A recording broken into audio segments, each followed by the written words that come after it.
speaking of some of the characters in the book, Jill is the curator hero, which I rarely get to say, but I'm thrilled to. And as the grandchild of Holocaust survivors, she's taken on tremendous responsibilities in her professional life and her personal life. And in her personal life, they certainly take a toll. I just have to read this line because it's adorable, which I'm sure is what you're going for, Anne. I always go for adorable. Yeah. I felt like a transparently guilty suspect on a bad cop show. In my mind, I saw myself being hauled in by the Jewish continuity police being charged with failure to marry. It's just a great line. So these choices take a toll on her personal life, but she really finds a haven at the museum. Tell us about this. Well, Jill was the hardest character for me to write in many ways because, of course, she's modern and it's hard to speak for your own generation. That's one thing.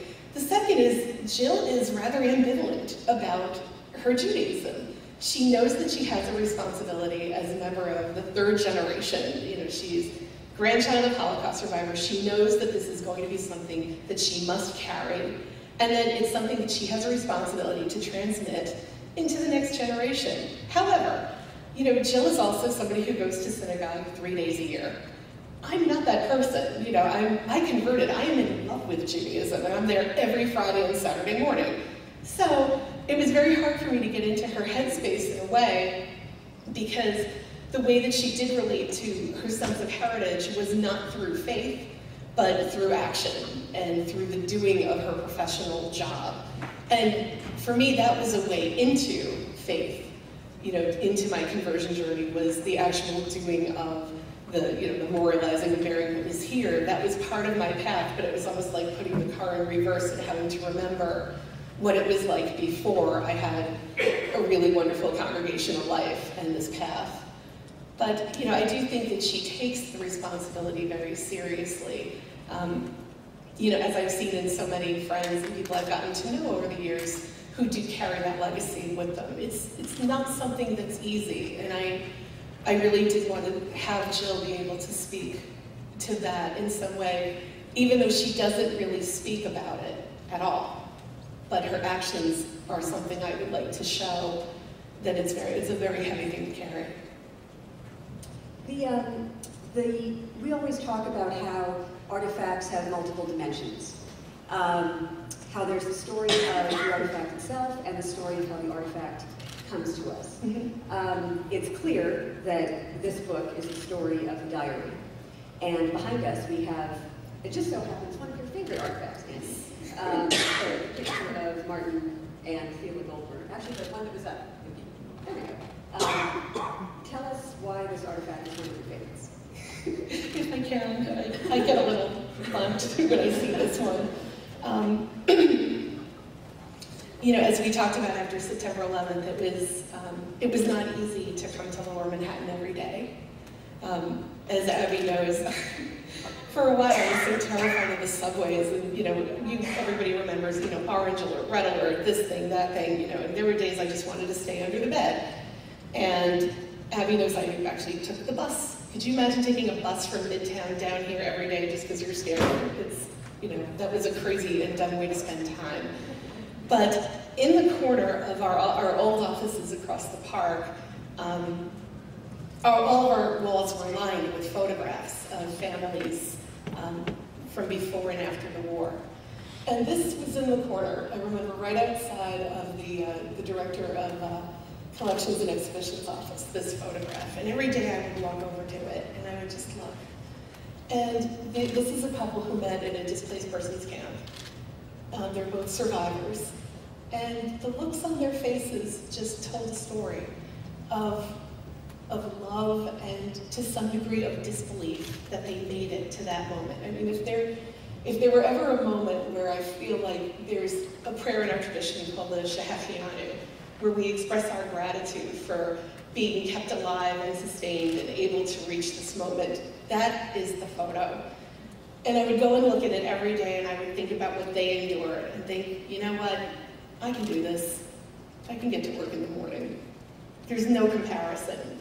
And the joy on their faces just made me feel like someday there would be a time. Let's talk about the three main women in the story, because you really artfully tell their stories and they weave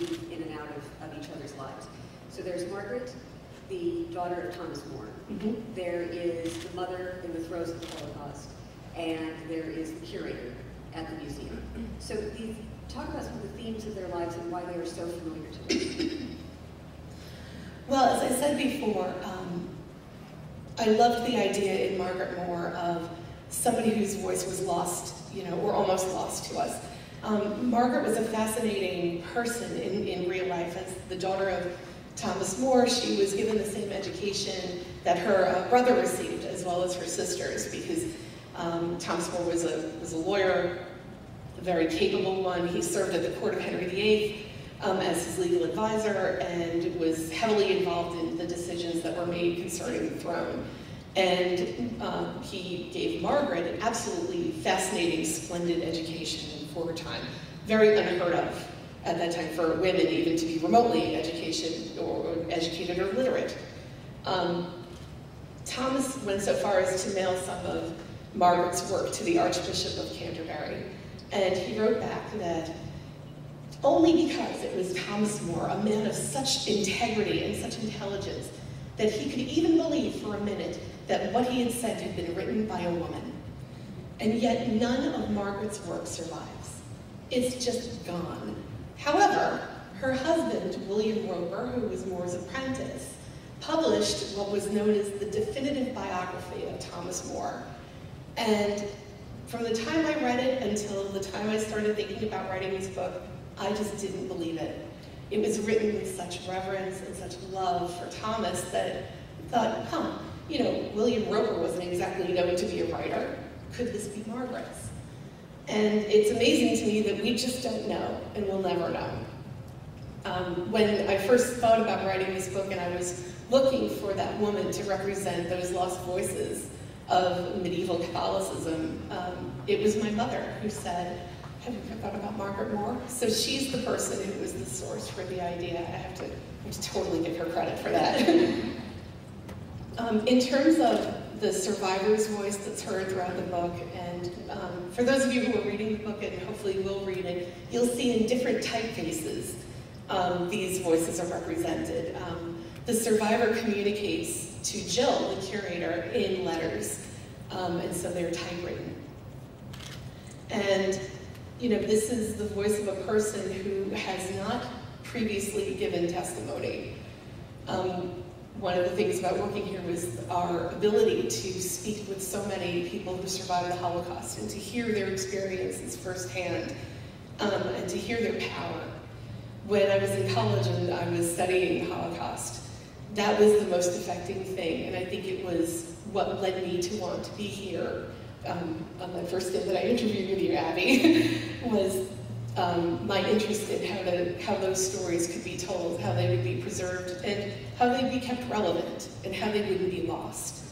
So, and in Jill, we see somebody who, I wouldn't say isn't trying to lose her voice, but is really afraid to speak. I think she's afraid to acknowledge the burden that she carries, but she knows that in doing so, she allows those voices to live.